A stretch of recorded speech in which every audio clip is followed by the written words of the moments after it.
Сайн байцгаана уу эрхэм хүндэт үзэгчдээ. Монголын үндэсний олон нийтийн телевиз, Монгол Улсын шинжлэх ухааны академийн түүх археологийн хүрээлэнгээс хамтран бэлтгэж буй Монголын түүх цоврал нэвтрүүлэг манай хэлж байна.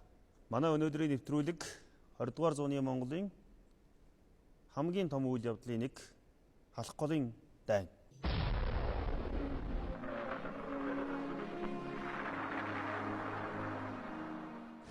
Өнөөдрийн нэвтрүүлэгт оролцогчдод танилцуулъя.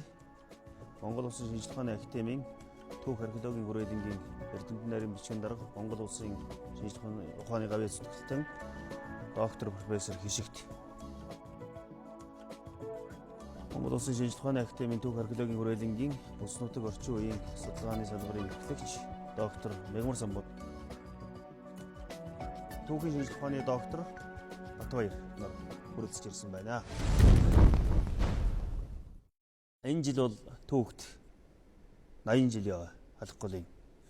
Халх голын 80 жилийн ойн өндөрлөг дээрээс бид нэр энэ 20 дугаар зууны Монголын түүхэнд гарсан үйл явдлыг дүгнэж түүхийн үүднээс эргэн харах гэж байна. Тэгэхээр 20 дугаар зууны энэ түүхэн үйл явдлыг бол мэдээж 1990-ад оноос өмнөх түүх эслэгдэж 1990-ад оноос хойш түүх эслэгдэж маш их судалсан. Харин 90-ад оноос хойш ерөнхий түүх хөшлөгийн тухайгаас асуудлаас гадна 90-ад оноос хойш түүх хөшлөгийн тухай ашигт бас ярьж өгөө. Ямар шинэ судалгаанууд ер нь Халхын голын дайн 1939 оны 5 сараас 9-р сарын дунд үе үргэлжилсэн энэ 4 сэдвээр үргэлжилсэн дайны судалгаа бол яг энэ дайныхаа өөрийнх нь сургамж үр дүнг задлан шинжилгээс эхэлж хөгжил хувьслын маш их урт замыг туулж олон 10 бүтээлийг зөвхөн Монгол зөвлөлтийн Японы төдийгүй ер нь дэлхийн эрдэмтэд бичсэн. Энэ судалгаанд бол өмнөөс өмнөх судалгаан дээр бол манай Монголын эрдэмтэд бол бид нэр өөрсдийнхээ материал дээр гараад нэг үнний тухай ярьдаг байсан. Зөвлөлтийн эрдэмтэд бол бас тодорхой зохицуулсан байдлаар түүхэн ойгоор ч юм уу ном бичиж бас л өөрсдийнхээ үннийг ярьдаг байсан. Японы эрдэмтэд ч гэсэн олон 10 ном бүтээлж олон тооны үнний тухай л ярьдаг байсан. Өөрөөр хэлэх юм бол 1990-80-ад оны сүүл үе хүртэл бол Халхын голын дайны түүх бол бүдгэрсэн олон асуудал бол орхигдсон бас үнэн хаа байгааг нь мэддэхгүй болсон тийм үе бол байсан бол 1989 оны 100 манай улс болон Оросын холбооны улс Япон улсын эрдэмтэд анх удаа эрдэм шинжилгээний баг хурлыг манай Улаанбаатар хотод хийсэн. Энэ нь бол 90-ад оноос хойших энэ Халхын голын дайны түүхийн судалгаанд бол цоошин үеийг эхлүүлсэн байна. Тийм үүдийг нээсэн. За энэ бол бидний ярьдаг нөгөө Монголын түүх хөчлөгийн шинжилгээний тэр олон зангилаа асуудлуудтай холбоотой. За мэдээж Халх голын дайныг бол түүхэн баримт төсчил ярина. Түүхэн баримт төсхийн тулд бид нэр Монгол Улсын архив тийм ээ Монгол Улсын сан хүмүүст хадгалагдж байгаа энэ дурсгалуудын тухай тулгуурлаж байгаа. Тэгэхээр Монгол улс тэр нь Халх голын дайныг судлах үндсэн их сурвалжууд ямар шуухан баримтууд байна хадгалагдж байна хаана хадгалагдж байна.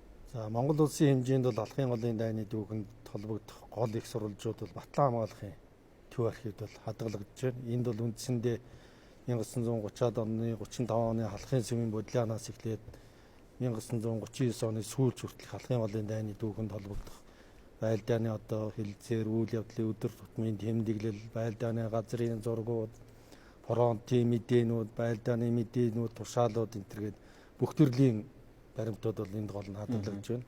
Түүнээс гадна үндэсний төв архивд Монгол Улсын үндэсний төв архивын түүхийн баримтын архивд бас гол баримтууд хадгалагдж байна. Энэ архивд бол гол нь дайны үед Монгол Улсын нам төр засгаас гаргасан тогтоол шийдвэрүүд, фронтод бичижсэн загтлууд, илгээжсэн элэг дурсгалын тухай загтлууд. За тэгээд албан байгууллагуудаас фронт илгээсэн загтал бичиг энтер гэх мэтлэнгийн ийм улсын хэмжээний ийм том төрийн бодлогын хэмжээний болоод улсын хэмжээний баримтууд хадгалагдж байна. За түүний зэрэгцээгээр тагнуулын ерөнхий газрын тусгай архив байна. Энд бол гол нь дайнд ч бас хөлийн зэргийн оролцсон, хөлийн застаудыг оролцсон тэр оролцооны тухай баримт мэдээнүүд. За тэгээд дайны тусгай тагнуулын мэдээнүүд, дайны олзлогчдын тухай мэдээнүүд голлон хадгалагдж байна. За түүний зэрэгцээгээр яг аймаг орон нутгийн архив ч гэсэн тухайлбал дайн болж өнгөрсөн гол нутаг Орондын архивд бол одоо нөгөө боронтод тусалж ийсэн, ачаа тээвэр хүргэж ийсэн, зэвсэг мэсэг дөөж ийсэн энэ төргээл янз бүрийн баримтууд байна. Ер нь бол үндсэндээ бол Халхын голын дайны гол их сурвалжуул Монгол улс болоод Орчин холбооноос за зүүнний зэрэгцээгээр Японд бас нэлийн архив байна. Тэгэхээр энэ түүхэн үйл явдлыг үнэлж цэгнэх гол их сурвалж бол Монгол улсад ер нь бол хангалттай байна гэж ойлгож байна тийм ээ. Харин энэ бүгд дээрээс гадна гадаад ертөнцид энэ дайны үйл явдлыг хэрхэн одоо дүгнэж ямар бүтээл судалгааны материалууд хаана хадгалагдаж байгаа тухай доктор Батбаяр ярьж байгаа. Тэгэхээр ер нь алх голын дайн гэж бид нар бол үздэг. За энэ дээр бол бас хэлэх ёстой. Энэ 3 орны одоо түүхчид, судлаачдын одоо судалдаг ийм судлагдах юм. Тэгэхээр халх голын дайныг бол Японд бол Номон хааны хэрэг явдал гэж үздэг. Тэр одоо байгаа Номон хаанд болсон Номон хаан одоо бүр даваа гэж тэр одоо газар болсон утгаар нь за хоёрдугаарт хэрэг явдал одоо өөрөөр хэлбэл энэ бол хөлийн мөргөлдөө юм аа гэсэн утгаар нь Номон хааны хэрэг явдал гэж. За Оросын түүх судалд бол халх голын байлдаан гэж ярьдаг. Тэгэхээр бид бол халх голын дайн гэж ярьдаг. Тэгэхээр энэ 3 өөр бас өнцгөөс харж байгаа. Тий, энийг бас хэлэх зүйтэй байна. Хятад юу гэж байна? За Хятад бас одоо Номон хааны хэрэг явдал гэсэн тэр Японы нэртэй ойролцоо нэрээр тий.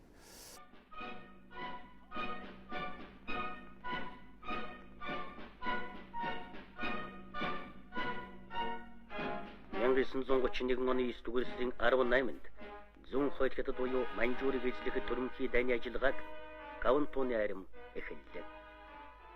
3 сарын дотор Маньчжур Японы эзэмшилд орсон юм. 1932 оны 3 дугаар сард Маньчжурт Японы нөлөөний Маньчжугогч тоглоомын улс байгуулж Маньчжчин улсын эзэн хааны сүүлчийн удмын бүү игэгчийг эзэн хаанд өргөмжиллөө. 1932 оны 6 дугаар сард Японы цэргийн яамны сайд генерал Араки ер нь Японы нөлөөний газрын орчмоор Монгол мэт хоёрын хооронд ойлгомжгүй газар нутаг байхыг хэрхэвч хүсэхгүй. Монгол заавал дорн зүгт хамаарах ёстой гэж бичиж байсан нь түүний эзлэн төрөмхийлэх үзэл бодлын илэрлэл байлаа. Тэгэхээр бид нэр одоо яг 20 дугаар зууны Монголын түүхийн хамгийн томоохон үйл явдал болж өнгөрсөн халх голын дайны түүхэн улмөр болсон хамар даваа халх голын одоо баруун биед хөрөлцөж ирсэн байна. Тэгэхээр халх голын дайны үүссэн нөхцөл байдлын тухай халх голын дайны одоо эхлэх шалтгааны тухай та эхлээд танилцуулж өгөө. За баярлалаа. Тэгэхээр халхын голын дайны түүхийг бол одоо Монгол зөвлөлт Япон тэгээд гадаадын олон улсын судлаачид олон жил судалж байгаа л да. Тэгэхдээ энэ судалгааг бол хоёр хувааж үзэх хэрэгтэй. Нэгдүгээрт 90-ад оноос өмнөх судалгаа.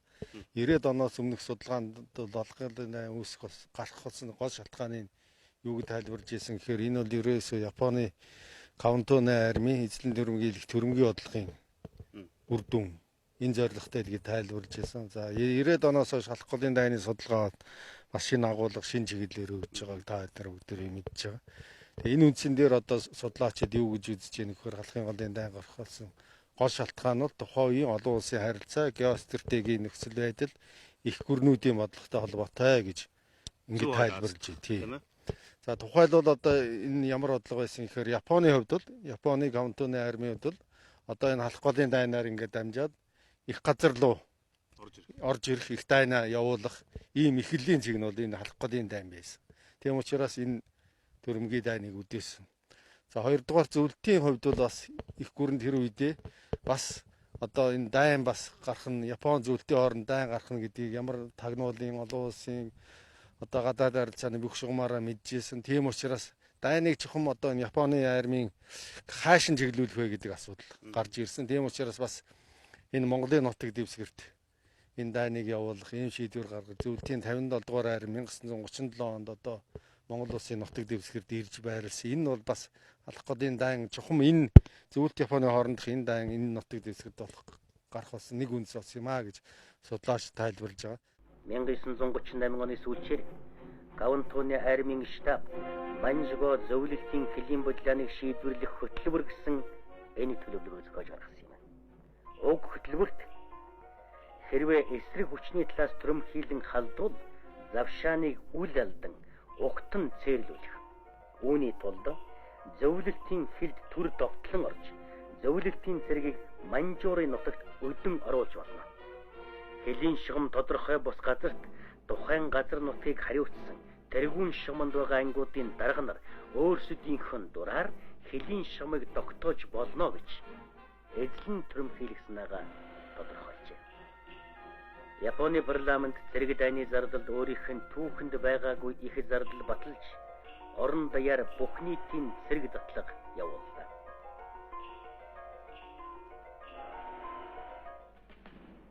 Гаунтууны армийн штаб бүгд наримдах Монгол ард улсыг эзлэх байлдаанаа халхын голын орчим хийхээр төлөвлөсөн. Хэрвээ халхын голын орёныг эзлэвэл Монгол төдийгүй зөвлөлтийн өвөр байгалийн чиглэлд түрэмхийлэл үлдэх бүрэн боломжтой байсан юм. За нэгдүгээр тэр байна. Хоёрдугаарт мэдээж халх голын дайн бол зөвхөн цэрэг дайны үйл ажиллагаа биш. Энэ бол одоо улс төр дипломатын үйл ажиллагаа. Тэгэхээр бид нэр дөрөв хишгт доктор ярьлаа 90 оноос хойш одоо шинээр халх голын дайны түүхийг судлахдаа бид нэр цэрэг дайны ажиллагаагаа гүнзгийрүүлэн судлахаас гадна халх голын дайныгаа дэлхийн бодлого ялангуяа одоо олон улсын харилцаанд тавцан дээр тавьж тэр өнцгөөс нь одоо судалгааг нь илүү хийя гэсэн ийм бас шинэ хандлагууд сүүлийн үед гарч байгаа. За сүүлийн үед гарсан бүтээлүүдээс зүгээр товчхон дурдах юм бол Японд бол халх голын дайныг бас 45 оны 39 оны 8 дугаар сар гэсэн утгаар нь одоо зөвлөлт улс Япон, тэрвийн Германы гурвалжин ийм дипломат бодлогын дунд тавьж судалсан бүтээлүүд бас сүүлийн үед их гарч байна. Олон их гүрнүүдийн харилцаанд тий. За Оросын холбооны улсад шин бүтээлүүд их гарч байгаа. Зүгээр сүүлийн нэг бүтээл дурдахад тэр олон улсын харилцаа талаас нь тухайн үед зөвлөлт улсын гадаад хэргийн ардын комиссар байсан гадаад явдлын яамны сайд байсан Молдовын ач хүү Никнов Молдовын тухай одоо 2 ботном гаргасан. Энэ дээр бас халх голын дайны асуудлыг Оросын түүхчид бас шинээр авч үзэх юм хандлагууд ажиглаж байна. Дайны одоо энэ эхлэх уг сурвалж, эхлэх одоо нөхцөл байдлын тухай өнгөрсөн бо доктор. Тэгэхээр яг энэний өмнө бас нэг юм онцолж хэлэхэд сая одоо Бата хоёргоо хэлж байна. 90-ад оноос өмнө бол Монголч гэсэн энэ халх голын байлдаан гэж одоо бичиж ингэж ярьж ирсэн. Тэгээ одоо бол манай Монголын түүхчид бол одоо энэ бол байлдаан биш дайн байсан юм а гэдгийг хүлээн зөвшөөрсөн. Түүхчид бол санал нэг байгаа. Түүхчид бол нэгдсэн нэг ойлголт. Монгол улсын хувьд бол тийм ээ. Тийм учраас одоо Монгол улс нийгмээрээ бас ийм нэгдсэн нэг ойлголттой болмоор байна. Түүхчид дайн гэдэг бусд нь одоо байлдаан гэдээ яриад байдаг. Тэр байтугай одоо төрийн баримт бичиг хүртэл одоо халх голын байлдаан гэж томьёолж байна. Энэ бол бас их сонирхолтой. Ягаад гэвэл энэ төр засгаас энэ түүх дааг тэмдэглэх гэж байгаа бол түүхчдийн юм уу, судлаачдын нэгдсэн байр суурийг их харгах хэрэгтэй. Гэтэл одоо шал өөр тийм ээ байлдааны төдий. Одоо магадгүй байлдаан боллоо удахгүй хэрэг явдал болж магадгүй 90 жилээр.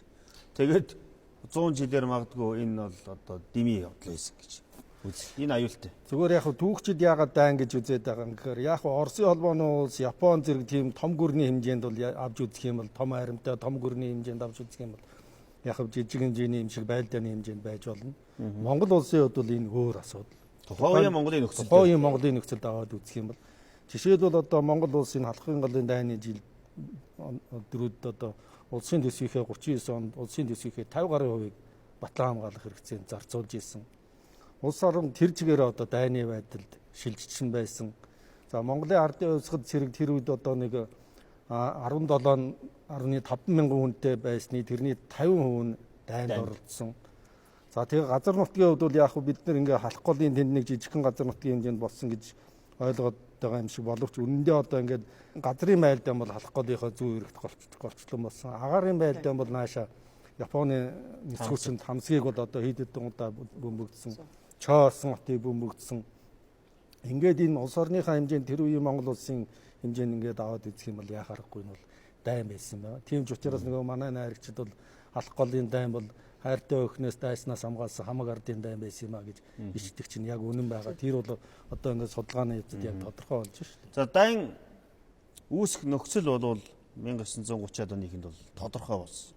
Олон улсын одоо байдал тэр үед нэлээд одоо энэ зүүн хойд Азийн бүс нутагтаар ээдэртэй болж эхэлсэн тийм ээ. Энэ нөхцөл байдлын тухай. Тэгэхээр 1900 бид нэр 35 оноос халхын сүмийн бодлоноос ер нь эхэлж ярьдаг л да. Дайны асуудал.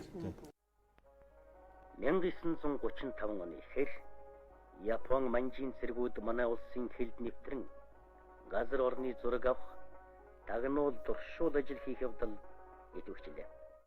1-р сарын 28-наас 29-нд шилжигшин 10-аад хүнтэй бүлэг хил зөрчихийг оролцсон юм. Багадраг гонгор хэдийгээр ганцаараа байсан ч эрэлхэгээр тулалдаж тэднийг эх орныхон хилийг алхуулалгүй хөөж гаргалаа. Ийхүү эх орнд өнгөрсөн тангарахтан үнэнчээр эрэлхэгээр хамгаалсны учир түүнийг бүгд найрамдах Монгол ард улсын баатар цолоор шигнасан юм.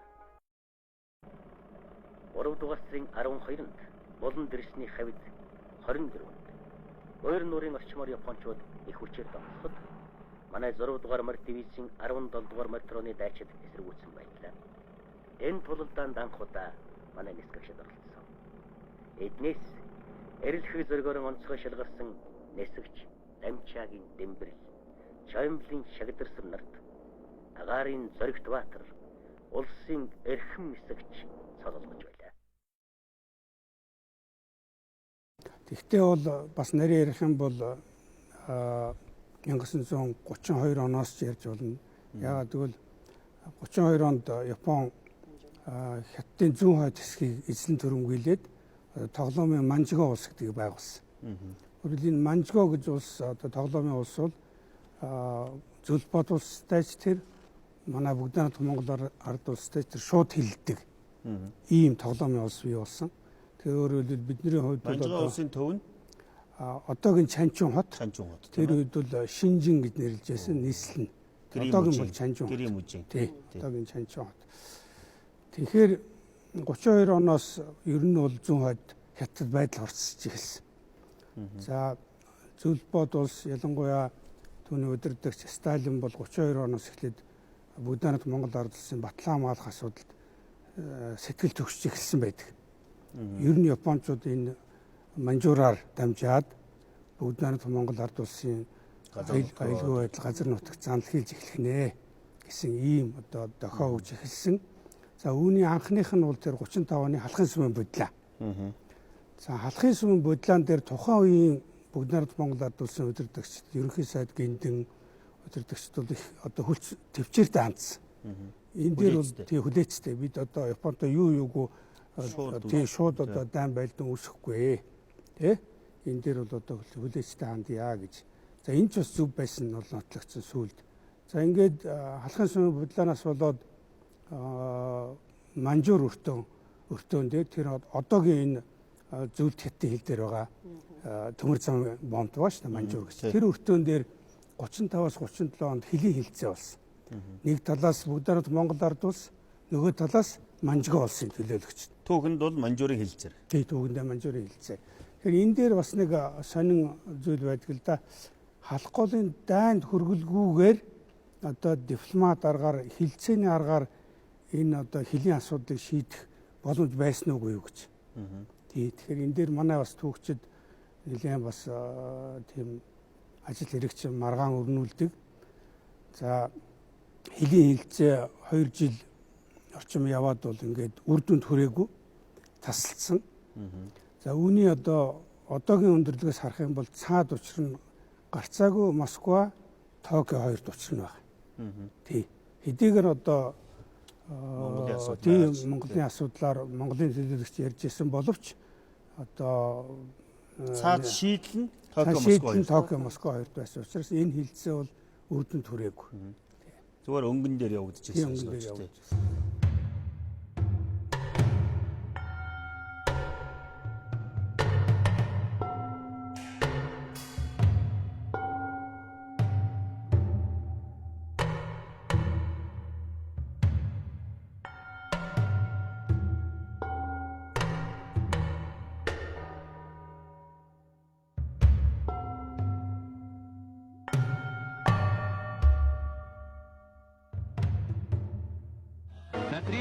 резолюции Верховного Совета СССР глава советского правительства товарищ Молотов заявил, что границу Монгольской Народной Республики в силу заключенного между нами договора о взаимопомощи мы будем защищать так же решительно, как свою собственную границу. Одоогийн өнөөдрийн бүгд найрамдах талд улсын өвөр Монголын өөртөө засах орны Хүлэнмөөр аймаг, Хянган аймгийн газар нутаг бас энэ дайны түүхэнд газар нутгийн бүсэд хамрагдана. Яагаад гэвэл одоо Хайлаар хотод бол Японы Каунтоны армийн гол хүч байрлаж байсан. За Хайлаар хотоос гол хүчээ татаад одоо энэ халахын голын зүүн талд Номон хаан гэж байгаа. Яг хэлийн цаах нь одоо бүгд найрамдах талд улсын өвөр Монголын өөртөө засах орны шинэ арга зүүн хошууны нутаг Амгалан хотоос уршаа нэг 20 км газар Номон хаан гэж газар. Тэнд бол одоо энэ халахын голын дайнд оролцсон гол анги нэгтгэлүүд нь байрлаж байсан. Тийм ч учраас одоо Хятад Японы судлаачид бол Номон хааны дайн гэж нэрлэдэг байгаа ш. Тэр Номон хааны дайн гэж нэрлэдэг байгаа нь ямар учиртай гэхээр тэр газрын нэр. Тэнд нөгөө энэ халахын голын дайнд оролцсон Японы армийн гол хүч байрлаж байгаа л наашаа давшланд орсон. Тийм учраас Номон хааны дайн гэж нэрлэдэг байгаа. Тэгээ ерөнхийдөө бол одоо ингээд бөөр нуур ингээд энэ хилийн дагуу Японы олон Каунтоны армийн анги салбар үнцэн хүчүүд нь байрлаж байсан. За түүний зэрэгцээр 1939 оны 9 сарын байлдаа халахын голын дайн чинь бол одоо 8 сарын 20-нд ерөнхий давшилт эхлээд 30-ны хооронд 10 хоногийн дотор одоо энэ халахын голоос хил хүртэлх энэ бүс нутагт бол гол хүчийн бол Японы армийн гол хүчийн бол үндсэндээ устгасан шүү дээ. Тэгэхээр энд ялагдал хүлээсэн Японы арми урдуур одоо эндээс бол 60-70 км-ийн өмнө байгаа тэр ман уул, эрс уул тэрүүгээр наашаа давшилтанд орж ихсэн. Урдлаас бүр эсрэг чиглэлээр урдлаас. Тэгэхээр тэр хүч нь тэр халуун аршаан гэдэг газарт ирж ирсэн. Тэгэхээр халуун аршаанд бол Японы армийн Каунтоны армийн удирдлага бол 1935-аас 1937 онд одоо өнөөгийн Улаанхат хотоос энэ халуун аршаа хүртэл төмөр зам тавьсан. Тэр бол цэргийн зориулттай төмөр зам байсан. Тэр төмөр замаар бол тэнд бол одоо цэргийн гол хүчээ бас нэг хүчээ татан азар зэр зэвсийг цэрэг татан азарж байрлаж идчихсэн. Тэгэхээр халуун аршаанд байсан цэргүүд бол 1939 оны 9 сард бол ман уул эрс уулын чиглэлээр бас давталж орж ихэлсэн. Тэнд бас томоохон байлдаа орсон. Тийм учраас энэ халах голын дайны нутаг дэвсгэр бол ер нь бол ингээд их өргөн нутаг дэвсгэрийг хамарсан л да.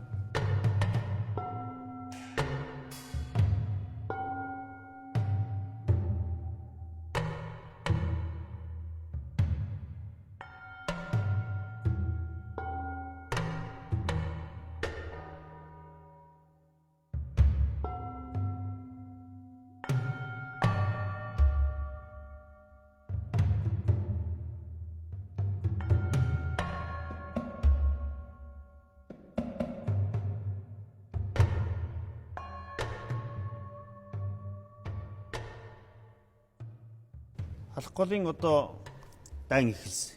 Энийг бол манай түүхэнд зарлаагүй дайн гэж хэлдэг. Тий. За зарлаагүй дайны учрыг.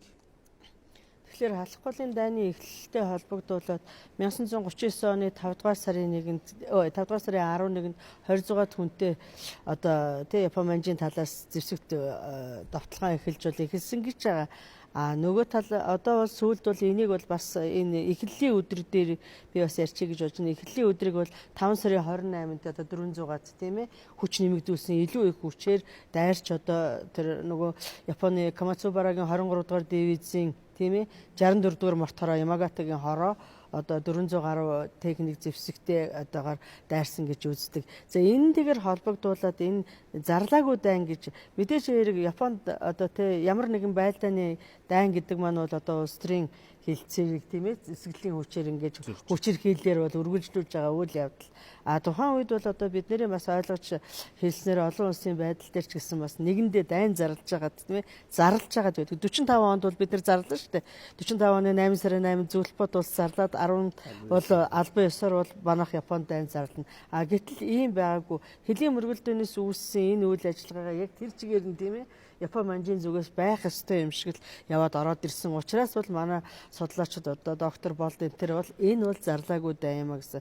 За энэ дээр бас доктор Батбаяр бол бас томоохон судалгаануудыг хийсэн. Тэгэхээр энэ тэр Монгол манжуурын хэлэлцээрээр шийдэж чадаагүй асуудлаагаа л цэрэг зэвсгийн хүчээр бүгд найрамд Монгол ард улсын дархан хил таалдаал ингээл тэр одоо арианаар бол довтлогоо эхэлжээл тэгэл нэгэнт одоо довтлоод ороод ирсэн зүйлийг бол бид нэр өөрийнхөө тусгаар тогтнол бүрэн эрхт байдал нутаг дэвсгэрийнхээ өмнөөс бол зайлшгүй тийм ээ хамгаалах ёстой харилцсан сөргөлдөө үүсэж байгаа ингээл балдааны ажиллагаа эхэлж байна л да.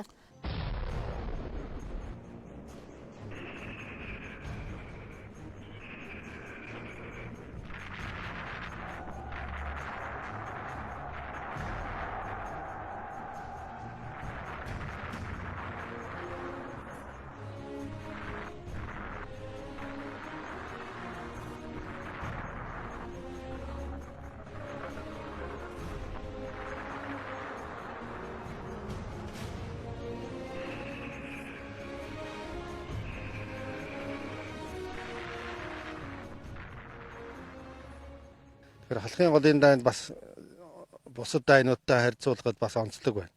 Хэд хэдэн юмыг байна. Тэр дотроос би 2-3 юмыг дурдъя. Жишээлбэл халахын голын дайны түүхэнд бол одоо дэлхийн дайны түүхэнд агаарын хамгийн том тулдаа энэ халахын голын дайн болсон. Нисэх онгоц 2 талаас одоо оролцсон 1000 гаруй нисэх онгоц оролцсон. Ийм агаарын хамгийн том тулдаа. За хоёрдугаар танк гэдэг бол тэр үедээ бол бас орчин үеийн зэвсэг тооцогч байсан маш хүчрхэг. Тэгэхээр бас энд бол танкийн хамгийн том тулдаас. Одоо бид нэр 900 өндөрлөг ихтэл тэнд чинь одоо зөвлөлтийн армийн танкийн батальон, 900 командсан танкийн батальон тэр стратеги хамгийн чухал газрыг эзэлж аваад тийм учраас 900 өндөрлөг гэж нэрлэгдсэн тийм түүхтэй.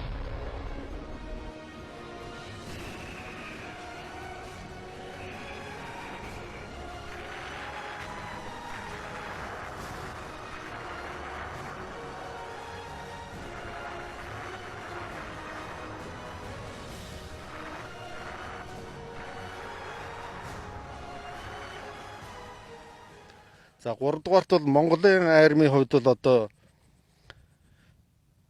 хэдэн мянган жилийн түүхтэй Монголын морь цэргийн одоо яг хамгийн сүүлчийн чивэн дэхтэй сүүлчийн хамгийн том дулаа.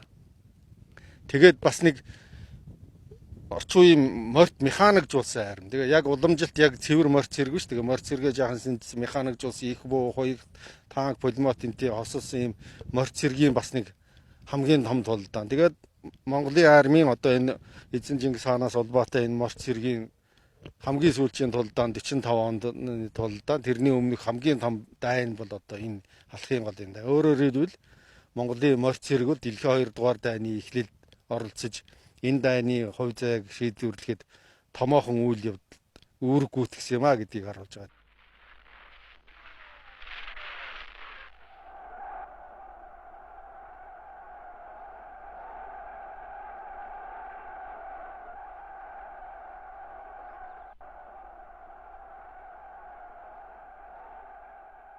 Саяхан нэг халах голын тухай баримт итгэн гарсан. Японочдын хийсэн.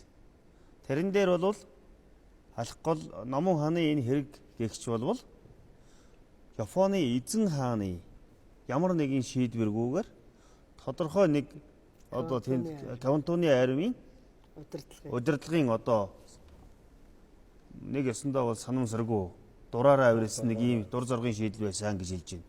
Энийг одоо манай төвчид юу гэж үзв? Яг одоо манай дүүгчид олон жилийн турш нэг Танаки меморандум гэж ярьж байгаа тий. Тэгэхээр энэ бол гол агуулга нь ийм одоо байлдааны төлөвлөгөө Японд байсан уу буюу гэдэг асуудал байгаа шүү дээ. Тэгэхээр Японы дүүгчид бол энийг үгүйсгдэг тийм баримт бичиг байгаагүй гэж. Олдохгүй байна. Тий, олдохгүй байна. Тэгэхдээ яг хамгийн гол нь тийм нэртэй баримт бичиг байсан уу байгаагүй юу гэдэг бол өөр асуудал.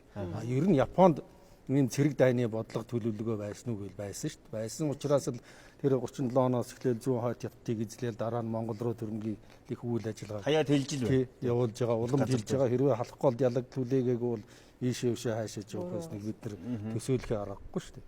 Тийм учраас энэ бол халах голын дайн бол зүгээр нэг одоо цэргийн эрхтний дураараа гаргасан шийдвэр юм уу? Эсвэл нэг хэсэг бүлэг цэргийн дарга нарын одоо замраагүй дураараа эзэн хаандаа мэддэгдэлгүй хийсэн ийм үйлдэл биш. Энэ бол одоо Японы төрийн бодлогоор тэр дайны бодлогын хүрээнд явагдсан томоохон цэрэг дайны үйл ажиллагаа л гэж одоо манай түүхчид бол дүгнж байгаа Оросын холбооны улсын дүүгчид ч гэсэн Тэр ийм тус- байр Тэр бодлогыг тусгална. тусгална үргэлжилнэ. Энэ их. Ерөөсөө дайн гэдэг чинь улс төрийн бодлогын үргэлжил.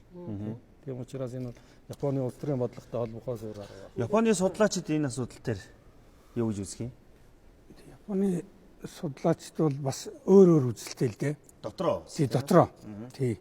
За нэг хэсэг нь мэдээж энэ бол одоо санамсаргүй зүйл байгаагүй. 30-аад оноос эхэлсэн тий 100% Системтэй бэлдэж чиглэсэн тэр бодлогын одоо үргэлжлэлээ гэж. За нэг хэсэг нь сая өөрөө ярьлаа NHK-гийн хамгийн сүүлийн одоо шинэ баримт кино энэ дээр бол гарцаагүй энэ намын хааны хэрэг явдал харин үүссэн тэгээд өрнөснийг бол Каунтуны армийн штабтай холбож ярьж байгаа. Каунтуны арми бол одоо 100% хятад бие даасан улс дотор улс шиг болчиход. ийм одоо хүчтэй айран болцсон байсан. Токиод байгаа жаншинтай бааж сонсдгоо, эзэн ханааж сонсдгоо ингээд дураараа. За энэ хэсэг одоо их эрх мэдэлтэй офицеруудын тийм одоо үйл явдлаас болж энэ намын хааны хэрэг явдал үүссэн юм аа. Тэгээд өргөцсөн юм аа гэсэн ийм тайлбарыг бол бас сүүлийн үед нэлээд Японы одоо судлаачид хийж байгаа. Гэхдээ энэ дээр бол түрүүн бид хэллээ дотроо бол маргаантай байгаа. Энэ маргаан бас одоо үргэлжилж байна. Тэгээ үүнийг бид бас одоо судлах ёстой тийм. Хишг доктороос асууя. Дайн эхэллээ. Монгол улсын нөөц тийм ээ цэргийн хүч тухайн үеийн одоо дайнд бэлэн байсан уу? За 1930-аад оны дунд үеэс нэгэнт бүгд найрамд Монгол улсын гадаад аюулгүй гадаад орчин бол аюулд нүүрлж ирсэн үед бол Монголын төр засгаас бол Монгол Ардын хувьсгал цэргийн хүчийг бэхжүүлэх тийм ээ улс орны батлан хамгаалах хүчийг одоо янз одоо тухайн үеийн болцоотой бүх аргаар бол одоо бэхжүүлэх арга хэмжээг бол авч ирсэн. За энэний нэг хэсэг нь бол яа харахгүй зөвлөлт улсын одоо тусламж дэмжлэгтэй бол цэргийн харилцаа маш их хитвэгчж ирсэн, янз бүрийн хэлбэрээр явж ирсэн. За энийг бол би нэг гурван үндсэн зүйлээр товчхон хэлье гэж болж байна. Бүгд найрамдах Монгол ард улс ер нь 1932 онд бүх холбоотын коммунист большевик намын дэргэдэх Монголын коммунист Ворошилов дарагтай байгуулагдсанаас хойш бол бүгд найрамдах Монгол ард улсын талаар явуулах бодлогот бол маш их өөрчлөлт орсон. Тэр бол яг өмнө нь нөгөө зэвсэгт туслах гараад Монголд болсон нөхцөл байдал нь бол нэг талаас улс төрийн талаар бол одоо бодлогоо өөрчлөлт төрсөн. Хамгийн гол зүйл нь бол өнөөдрийн бидний ярьж байгаа энэ бүс нутагт бий болсон аюулгүй байдал. Нөгөө талаас энэ бол аюулгүй байдал зөвхөн бүгд найрамдах Монгол ард улстай холбогдохгүйш зөвлөлт улсын хувьд манай улс хин юм бэ? Тэдний эрх ашигтай яаж нийлэх юм? Бүс нутагт тийм ээ одоо энэ талаар бол Батбаяр доктор бол өөрийнх нь одоо олон номнууд бичсэн л дээ. Бүс нутагт бүгд найрамдах Монгол ард улсын геополитикийн аш холбогдол өсөд ирэхэд яг тухайн нөхцөл байдалд бол Япон зөвлөлт улсын одоо хоорондын сөргөлдөөн боллоо гэж үзэхэд бол энд цорын ганц холбоот нь бол манай улс. Тийм учраас энэ холбоотны одоо буфер бүсийнхаа дээр 100 их хүрний бодлого чинь 100 жилээр үргэлжилж явдаг юм чинь энэ улсын батлан хамгаалах хүчийг бэхжүүлэх бол зайлшгүй шаардлагатай байсан. Нэгдүгээрт нь стратегийн зориулалттай барилга байгууламжийг байгуулах. Хоёрдугаарт нь 1936 оны протокол гэрээ түүний дараагаар бол 37 оны ихээр бол 57 дугаар онцгой корпусыг бүгд найрамдах Монгол ард улсад байгуулж түүний бүх хангалтыг хийж исэн. За тэгээд 3 дугаарт нь бол одоо улс төрийн одоо тэг бүгд найрамдах Монгол ард улсад одоо улс зөвхөн цэргийн зориулалттай биш бос одоо аж ахуй зориулалттай энэ олон байгууламжуудыг байгуулсан энэ цогц арга хэмжээнийхээ үр дүнээр бол нэг талаас бүгд найрамдах Монгол ард улсын батлан хамгаалах хүчийг бэхжүүлж чадсан. Нөгөө талаас зөвлөлт улс бол одоо хатуухан хэлэхэд болцсошгүй дайны нөхцөл бүгд найрамдах Монгол ард улсын нутаг дэвсгэрийг бэлтгэж чадсан. За Монголын талаас нь аваа зүгээр энэ дэр цаг бага байгаа учраас хэлье. Манай ах бол Монгол ардын хувьсгал цэрэг бол одоо цэргийнхаа тоог бол 2 дахин нэмэгдүүлчихэж байгаа шүү дээ, тийм ээ. Тухайн үед чинь баруун аймагуудаас болон алслагдсан аймагуудаас цэрэг татдаггүй байсан бол татдаг болсон. Зүгээр яг энэ ном зохиолуудыг уншаад бүтээл төрөлжлөдөг үзээд байхад бол тухайн үеийн дүр зураг бол тийм ээ ямар байсан бэ гэх юм бол одоо залуу эрчүүд нь бол цэрэг татгадаж одоо үүргээ биелүүлж явах өвгөт хөвгшт нь бол одоо нөгөө шангийн мод зөөгөөд хил рүү явж идэг эмэгдүүд нь бол хүүхдүүд нь ухуул хуудас дараагаад шатаж идэг шиг өөрөөр хэлэх юм бол энэ нөхцөл байдалд бол бүгд найрамдах Монгол ард улс бол дайнд бол одоо бүх хүн тийм ээ Дайнд орж. нийгмээр өөрийнхөө төлөө байсан. Яг хуу энэ дотор бол цэргийн удирдлагын асуудал, бие бүрэлдэхүүний асуудал дээр хилмигдүүлэлтээс болж гарсан одоо тийм ээ хохирол учрал энэ төр гэж би гэхдээ бид нар бол ямар ч гэсэн тохиолдолд бол яагаад дайн гэж монголчууд үзэж байгааг тулаар Мөнгөн самбаа доктор хэлсэн улсын төсвийн 52% тийм ээ зарцуулж ирсэн. Тэгээд нөгөө халахын голын дайн бол халахын голын дайн байсангүй хайртай бүхнээ хамгаалсан хамаг ардын дайн байлаа гэдэг л энэ л одоо утга орших байна л да. Одоо бидний жишээлбэл энэ хамар давгаар жишээлбэл ирэхэд одоо энэ Жуухийн командын байр, Монгол Ардын Хувьсгал цэргийн командын байр, эх орны төлөө фронтын одоо Монголын сэтгэл зүйн дүүхэнд цорын ганц фронтын сони эх орны төлөө сони фронтын байр, тэгэл одоо ард тал имлэг бүгд энд ийсэн шүү дээ. Энд өрилж ирсэн. За нэрмжит хөлийн застав гэхэл одоо энэ чинь хөлийн цэргийнхний одоо энэ хөлийн халахын голын цаана Монгол улсын баатар Төмөр баатарын нэрмжит Эрс уулын застав гэдэг. Монгол улсын баатар Фунцгийн Чогдонгийн нэрмжит заставууд байна.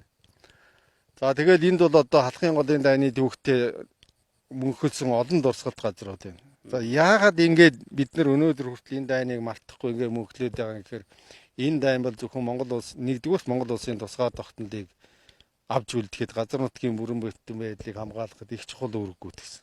Хоёрдугаарт ерөөсөө дэлхийн хоёрдугаар дайны түүхэнд маш том эргэлт болсон ийм дайн гэж үзэж байгаа шүү дээ. Ямар учиртай гэхээр хэрвээ Японы арми энд буцахогдоогүй байсан бол ингээд их газар руу энэ Монголын нутаг дэвсгэрээр дамжаад Евразийн их газар энэ нутаг руу их том дайн явуулах байсан.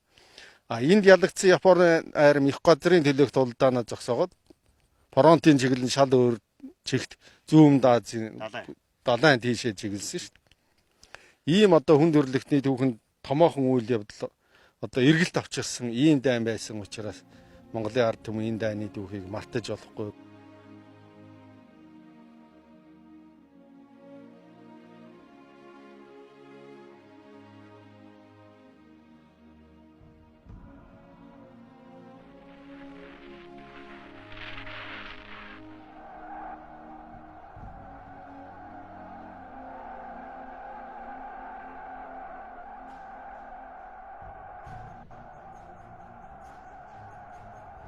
Мөнгөн самбаа доктороос асууя. За дайн өрнөх тэр үед бол халах голын нөхцөл байдал ялангуяа одоо зөвлөлтийн анхаарал тавигдсан. Тэгээд дээрээс нь бол тэр төмөр замын асуудал тийм ээ.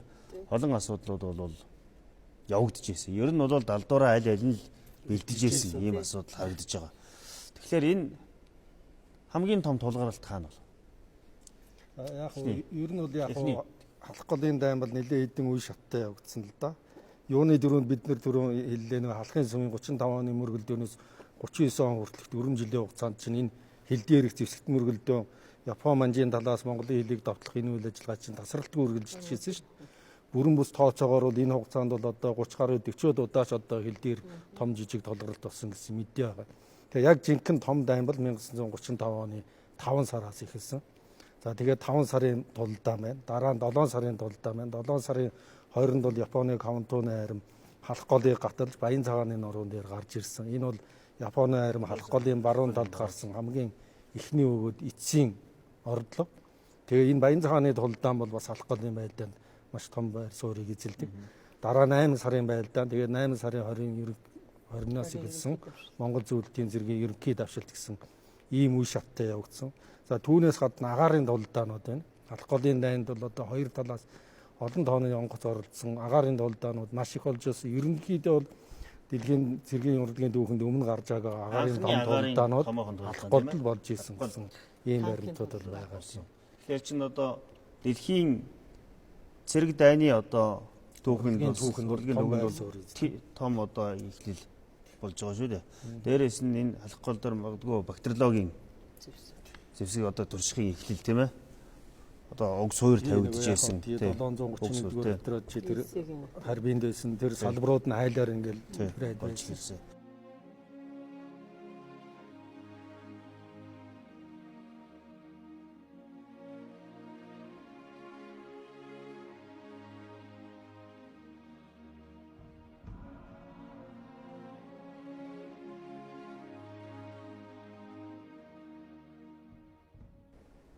Цэргийг толгой одоо удирдах байсан хэн удирдсан бэ? Цэрэн үү? Ерөнхийдөө яг Монгол ардын халахын голын дайнд бол нэг талаас Монгол зөвлөлтийн арим нэг тал, нөгөө талаас Япон манжийн арим оролцсон. Зөвлөлтийн 57 дугаар армийг бол эхлээд Бэкленко удирж ирсэн, дараа нь Жоков Жанжи ирж удирдсан шүү дээ. 5 сарын сүүлчээс 6 сарын нийслэлийг тийм. За Монгол ардын хувьсгал цэргийг бол ерөнхийд нь бол одоо бүх цэргийн явдлын яамны сайд бүх цэргийн жанжи маршал Чарльсон бол ерөнхийд нь удирж ирсэн. Гэхдээ Чарльсон бол 2 удаа фронт очсон. 6 дугаар сар, 9 дугаар сард бол фронт очиж 2 удаа л очсон. Нэг нь бол дайн өрнж явахад нэг нь дайн төгссөн. Дайны төгсгөл тий. Яг одоо халахын гол тулж исэн Монгол ардын хувьсгал цэргийн анги салбаруудыг одоо 5 сараас 7 сарын 1 хүртэл одоо цэргийн явдлын яамны сайд бүх цэргийн жанжны орлогч Лувсан Доной бол удирж исэн тий. Тэгээд Лувсан Доной бол улс төрийн хил сэргийгт хэлмэгдээ 7 сарын 1-нд баривчилсан. Дайны талбар дээрээс. Тий, дайны талбар дээрээс баривчлагдсан. Нөгөө бидний өмнөх нэвтрүүлэг дээр яригдчихсэн улс төрийн хэлмэгдүүл чинь энэ дайны талбар дээр ч гэсэн бас явж исэн. За Лувсан Донойг баригдсны дараа жанжны тушаа маршал Чарльсонгийн тушаалаар бол улс төрийн газрын дарга Лавгсрэнг бүх цэргийн жанжны орлогчоор томилсон. Тэгээд Лавгсрэн бол ерөнхийдөө 6 сарын 37 сарын 1-ний үеэр боронтой очсон. Дараа нь бол одоо бүх цэргийн жанжийн штабын дараагаар 7 дугаар дивизийн дарга цэрэнг томилсон. Тэгээд 7 дугаар сарын 10-ны үеэс эхлээд бол фронтоор байлж байгаа анги салбарыг бол одоо жанжин Лавгсрэн жанжийн штабын дарга цэрэн нар удирдсан. Эдгээр удирдлагын дор Монгол ардын хувьсгал цэргийн хээрийн штаб бол 7 сарын 10-нд бол байгуулагдсан. Тэгээ хээрийн штаб халах голын хамар даваанд Жоков жанжны командын байрын хажууд бол Монгол ардын хувьсгал цэргийн хээрийн штаб байрлаж ирсэн. Тэгээд энэ штабаас бол ерөнхийд нь дайныг Монгол ардын хувьсгал цэргийн анги салбаруудыг удирдсан байна. За Батбаяр доктор бол халах голын энэ дайны үйл явдлыг бол үешилж үзсэн тийм ээ. Өөрийнхөө судалгаанд одоо хэдэн одоо үе шаттайгаар авч үзэж болно гэж. Үнэхээр дайны үйл явдлыг бол тодорхой харъя гэвэл үе шаттайгаар одоо харж болох юм аа. Энэ бол мэдээж олон улсынхаа тухайн үеийн нөхцөл байдалтай бас холбоотой юм. Тий. Тэгэхээр энэ дээр би халах голын дайн яг эд явж явах 39 оны 100. 39 оны 100 бол олон улсын байдлыг аваад үзэх юм бол Зөвлөлт улсын өмнө 2 сонголт байсан л да. Нэгдүгээр сонголт нь одоо Гитлерийн Герман фашизмын аюулыг зайлуулахын тулд нэг бол Англи, Францтай одоо холбоотон болох. Эвсэл байгуулах. Эсвэл одоо Германтай холбоотон болж бас одоо дайныг аюулыг хойшлуулах. Тэгэхээр энэ 39 оны 100 Зөвлөлт улс Сталин, Молотовын энэ удирдагчдын хувьд бол халах голд явж исэн цэрэг дайны ажиллагаа, за Москвад явж исэн дипломат ажиллагаа хоёрыг маш нягт уялдуулсан байгаа нь харагдаж байгаа. Тэгэхээр 5 сарын 11-нд халах голын дайн эхэлж байна. Тэгэхэд бол Молотов, Риббентроп хоёрын яриа хэлцээ бас Германы гадаад хэргийн сайд. Тий, гадаад хэргийн сайдтай зөвлөлтийн гадаад хэргийн сайд яриа хэлцээ эхэлж байдаг. За ингээд халах голын дайн түрүүн доктор Самбуу хэллээ. Баян цагаанд одоо ялт болж байдаг. Энэ дээр бол тий 7 сард тэгэхэд бол зөвлөлт Германы яриа хэлцээ яг эд үедээ явж байгаа шийдэ. Хамгийн сүүлд 8 сарын 20-ны ерөнхий давшилт болоод одоо зөвлөлт Монголын цэрэг хамтарсан цэрэг халах голын зүүн ирэг дээр Каунтоны армийн 23 дугаар дивизийг бүрслээд буцсагч яхад Москвад Сталин, Молотов хоёр Германы гадаад хэргийн сайд Риббентропыг урьж явах шийдэ. Яг тэр цаг. Яг тэр цаг үед. Тэгээд 8 сарын 20-нд ерөнхий давшилт болоод 23-нд бүслээд дуусч явахад 24-ний 3-нд Риббентроп Москвад ирээд 24-ний үүрээр зөвлөлт Германы үл давтлах гэрээнд гар үсгэж орж байгаа.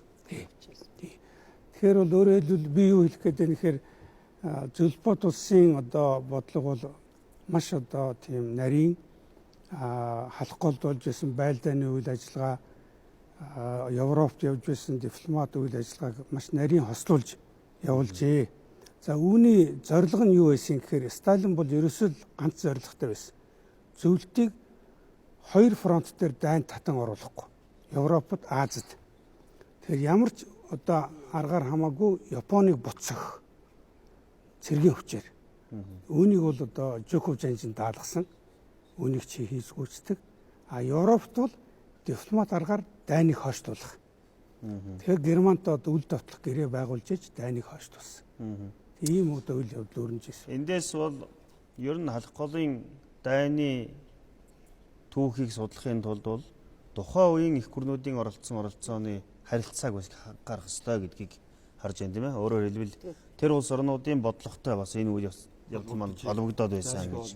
Тийм ч учраас одоо Монголын төвчд бол халх голын дайныг бол дэлхийн 2 дугаар дайны эхлэл байсан юм а гэж сүүлийн үед бол ингэж үзэж байна. Өөрөөр хэлбэл энэ бол зөвхөн одоо Монгол Японы хоорондын цэрэг дайны ажиллагаа биш, бүс нутагт бүр цаашдаа дэлхийн хэмжээнд одоо өрнөсөн их үйл явдлын өмнөх одоо түүчээ болж байсан гэдэг утгаараа бол одоо бас өөрөөр хэлбэл нарийн ярих юм бол 20 дугаар зууны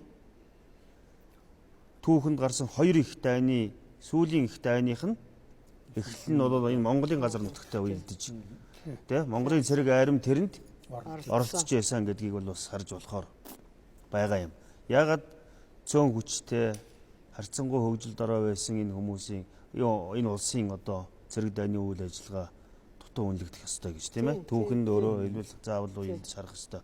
За манай одоо энэ үзэгчд маань бол сайн мэдж байгаа. Харин залуу үе маань энэ дайны түүхэн аш холбогдлыг нэлээд сул ойлгож байгаа гэж би ойлгож байна.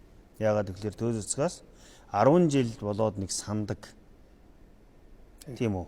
Үе үетэй нэг 10 жил болоод нэг ярих ёстой юм нь халх голын дайн юм шиг. Гэтэл энэ дайны үйл явц гэдэг бол өнөө цагийн улс орнуудын сайн нөхөрлөлийн үйл явдлаар хааж болохгүй. Түүхэнд болоод өнгөрсөн явдал. Тийм ээ? Японтой бид нар өнөө цагт сайн харилцаатай байлаа гэд тэр түүхэнд болсон үйл явдлыг бол зөөлрүүлж харах, эсвэл бусдын судалгааг мартагнуулах ийм явдал бол байж болохгүй. Өөрөөр хэлбэл түүхэн цаг үед болсон үйл явдал бол монголчуудын хувьд түүх. Тэгэхээр энэ түүхийг бол бид нэр өөрийнхөө нүдээр харах, өөрийнхөө одоо тусгалаар үзэх ёстой, баримт байна, материал байна, болсон үйл явдал. Тэгэхээр энэ дайнд хичнээн хүн одоо амир өгцсөн бай. Тийм ээ? Ямар одоо цэрэг дайны тодорхой томоохон одоо үйл явдал болсон талаар бас үзэгчд маань тодруулж өгч. Тэгээд халхын голын дайн гэж баталж байгааг нотлож байгаа тэр үе.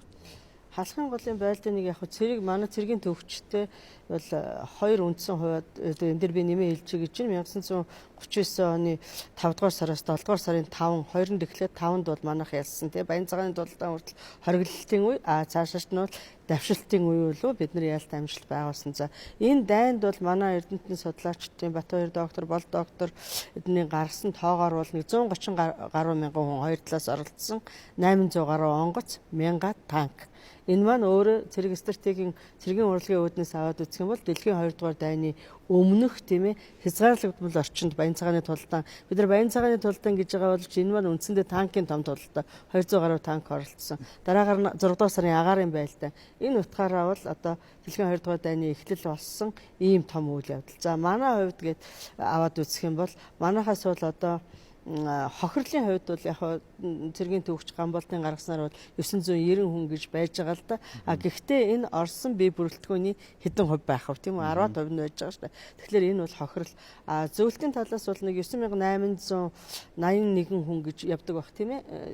Одоо боцшгүй хохирол нь дээрэс нь шархтагсаа нийлээд нийтдээ бол 23 мянган хүний хохиролтой ийм болж байгаа. За халхын голын дайнд энэ хоёрыг авч үзээд байх юм бол нийтдээ 75 мянган хүн бол одоо хохирсон, амь хохирсон, шархацсан гэж аваад үзэх юм бол тэгээд түрүүний хэлснээр оролцсон хүн хүчний харилцаа хязгаарлагдмал орчинд болсон ч гэсэн тэр удаан хүргэлжилсэн хугацаа энэ бүх зүйл маань бол ганцхан бидний хувьд биш ерөөсөө цэрэг дайн 20 дугаар зууны та сая хэллээ те 20 дугаар зууны одоо эхний хагас тосон тэр томоохон дайнуудын эхлэл байх юм уу эсвэл бие дааж өөрөө дан гэж үзэгдэх юм уу те тэгээ энэ дайнаас шийдэгдэж чадаагүй зүйлүүд маань дараагийн том дайны гэдгийг тавиад дэлхийн 2 дугаар дайны үр дүнгээр бол дэлхийн ертөнцийн одоо өөрчилсөн шүү дээ те тэр том үйл зургийг өөрчилсөн ийм үйл явдал.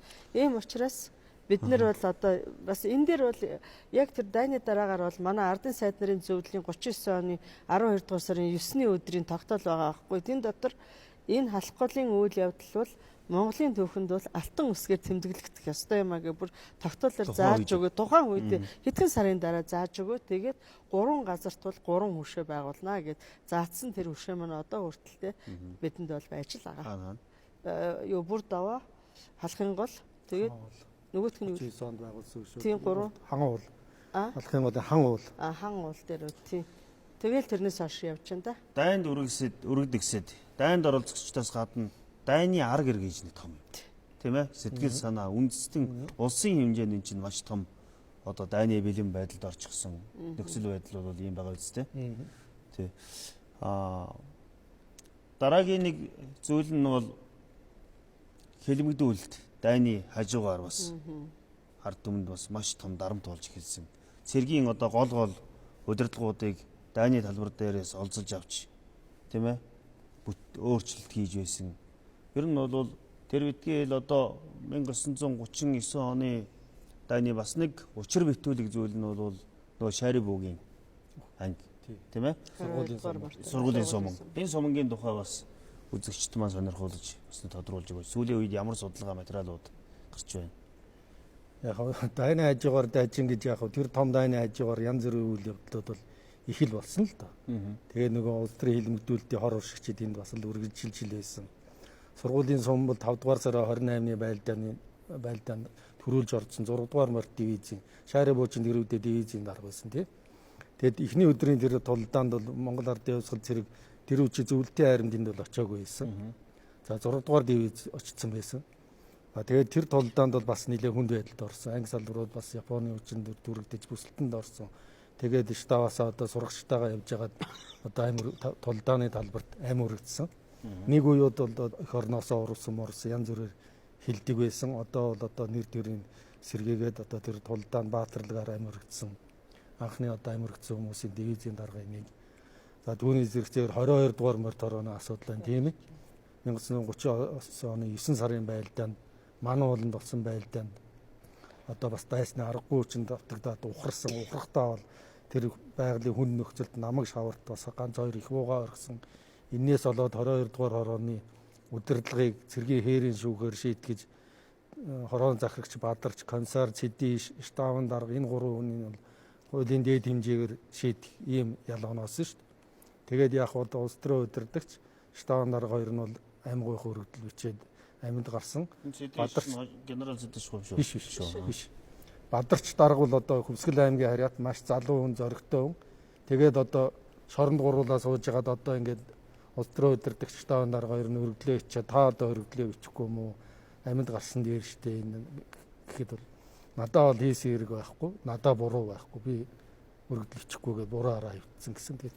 Тэгээд тэр чигээрээ одоо тэгээд хуулийн дээд хэмжээгээр шийтгүүлсэн байх жишээтэй иймэрхүү үйл явдлууд бас ер нь бол энэ дайн бол Монголын ард түмэнд бол олон талаараа одоо маш хүнд нөгөө талаар баатарлаг эр зоригтой тусгаар талынхаа төлөө тэмцлийн ийм одоо оргил үе болсон ийм л үйл явдал болсон гэж хэлмээр байна. Энэ дайны үйл явдлыг харахад бол яг таны саяны хэлдэг. Үнэхээр энэ тусгаар тогтнолын үйл явц 11 онд ихэлсэн 21 оноор залгасан энэ үйл явдал үндэсний хэмжээнд эх орон газар шороо гэдэг тэр ойлголтыг бол бүр хүчтэй сэргээсэн нөгөө талаараа тийм ээ. Дайны үйл явдал бол бүр маш хүчтэй. За дайн 9 сарын 2-нд 16-нд гал зогсоосон. Тийм. 8 сарын 16-нд 9 сарын 16-нд. Тийм. Ман уулыг үлдсэн цаана. Цаадалд үлдсэн. Энэ учрын шалтгааны тухай. За. Энэ дээр болж одоо Батбаяр доктор бол өмнө бичсэн. Гэхдээ би энэ дээр яриа. Сая тэр 8 сарын 20-нд эхэлсэн ерөнхий давшилт 23-нд бүслээд 31-нд бол одоо яг Японы нөгөө дивизийг тий 6 дугаар дивизийг бол одоо буцаагсны дараагаар бол Москвад явагдчихсэн тэр дипломат бодлогын хэмжээнд бол 9 сарын 11-нд Япон бол халахын голын зүүн эргээр бол нөмөргийн голоор бол гараад ирсэн. Монгол зөвлөлтийн цэргийн команд бол 16-нд бол одоо тий хариу цохилтыг өгнө гэж бэлтгэж. Энэ хооронд нь 9 сарын 3-аас 15-нд болсон хэлэлцээрээр ерөөсө гал зогсоох тухай асуудлыг ярьсан. Тэгээд Батбаяр доктор одоо тэр Японы талын болон Оросын талын материал дээр тулгуурласан. Тэгээ 9 сарын 15-ны одоо 13 цаг гэж байгаа нь Москвагийн цагаар бол манай цагаар бол тийм ээ 18 цаг бас бол гал зогсоох тухай асуудыг хэлэлцээд маргааш нь 16-ны өдрийн 02 цагт Монголын цагаар 07 цагт бол яг байсан байрлал дээрээ зогсож үлдэх цаашаа хөдөлгөөн хийхгүйгээр яг ингээ гал зогсоочж байгаа. Яг энэ үед бол одоо нөхцөл байдал юу байсан бэ гэх юм бол нөгөө халхын голын чинь нөгөө байрлалаасаа болоод Монгол зөвлөлтийн цэрэг бол наадталт нь цааталт нь бол одоо Япон манжийн цэрэг байж исэн учраас яг энэ гэрээгээр тохирсноор бол мань бол нөгөө талд гарчиж байгаа. Ийм л юм болсон яг гэрээгээр бол. Мань бол одоо хөлийн цаана болсон. Одоо бол яг халх голын Нөмөргийн голын зүүн талд тий. Одоо юу байгаа шүү. Ингэж л одоо мань бол энэ гэрээгээр тэр гэрээ байгуулах Москва дахь үйл явцын тухай жоохон тодруулж өгөөч тэр. Япон зөвлөлт хоёрын хооронд тийм ээ. Тий. 8 сарын 23-нд зөвлөлт Германы хооронд үйл давтлах гэрээ байгуулагдсан гэж. Энэ бол Токиог маш их балмагдуулсан. Юу болчих вэ? Тэг юу болчих вэ гэнт тий? Одоо Герман, Япон хоёр холбоотон байдаг. Гэтэл Герман Японд хилдэггүй. Ингээд ар хударгаар зөвлөлттэй үйл давтах гэрээ байгуулсан. Токио бол маш их балмагдсан, засгийн газар солигдсон. За тэгээд Москвад сууж исэн элчин сайд одоо Того гэж хүн байсан. Энэ хүнд бол одоо засгийн газар нь үүрэг өгсөн. Дипломат шугамар маш хурдан ярьж энэ гал зогсоох асуудлыг тохиролцоо. Тэгэд ингээд Молотов Того хоёр Москвад хэд хэдэн удаа уулзсан. За мэдээж Японы талд бол 3 хувилбар байсан төрөн ашиг доктор хэллээ. Гал зогсоох тухай. За ингээд 9 сарын 15-нд Молотов бол тэр Тогогийн хувилбарыг хүлээж аваад 16-ны өдрөөс гал зогсоож байгаа. Гал зогсоосны дараа 9 сарын 16-наас 23-ны хооронд яг фронт дээр одоо хилцээ болсон. Одоо тэнд одоо дайныг зогсоох, олзлог төстийг солилцох, Японы тал өөрсний одоо бас халхын голын оройнд амь өргөцсөн цэргийнхээ цогцыг буцааж авах. Энэ үйл явдал болсон байгаа. Зүгээр халхын голын дайн маань ингээд 39 оны 9-р сард бас дууссан юм уу гэвэл байлдааны ажиллагаа бол дууссан. Тэгвэл нөгөө одоо Бүгдаанат Монгол эрдэнэс Манжигоо хоорондын хилийг шумыг тогтоох асуудал бол дуусаагүй шүү дээ. Энэ дээр Молотов Того хоёр бол тохиролцоонд хүрсэн. За ингээд дөрвөн талын хилийн комисс бол 39-40 онд Чит хотод Харбин хотод ингээд ээлжилж дөрвөн ээлжийн хурал хийсэн. Тэгээд одоо хамгийн эцэс 40 онд бол Монгол Манжигоогийн хоорондын хилийг дөрвөн улсаар одоо тохирч энэ хилийн шонгуудыг босгож ээж ингэж одоо халх голын дайны албан ёсны төгсгөл Монгол үндэстний хувьд нийтээрэн одоо хамарсан энэ томоохон дайн бол халх голын дайн байсан. Энэ бол 20 дугаар зууны Монголын түүхийн судалгаанд түүхчдийн анхаарлыг дотоодын төдийгүй дэлхийн улс орнуудын анхаарлыг бол одоо ч бол татсаар байна. Илүү их судалгааг шаардж байна. Энэ бол дэлхийн 2 дугаар дайны үүд босгон байсан гэдгийг бол харуулж байна. 2 дугаарт бол монголчуудын хувьд дайн байсан юм аа. Монголын ард түмэн газар нутаг тусгаар тогтнолынхаа төлөө нийтээрэн одоо тэмцсэн их тэмцлийн эхлэл байсан. Энэний үр дүнд бол монголчууд хэдэн жил үргэлжилж байж би дасан тусгаар тогтнолын статус квогоо тогтоож авсан. Хэдийгээр зөвлөлтийн Японы хоорондын том харилцаа байсан мэт харагдах боловч монголчуудын хувьд бол Монголын газар нутаг дээр өрнөсөн монголчуудын эх орон тусгаар тогтнолынхаа төлөө тэмцсэн тэмцэл байсан гэдгийг бол түүх хөдлөшгүй нотлоноо. Ингээд 80 жилийн босгон дээр халх голын дайныг эргэн харах юм байна.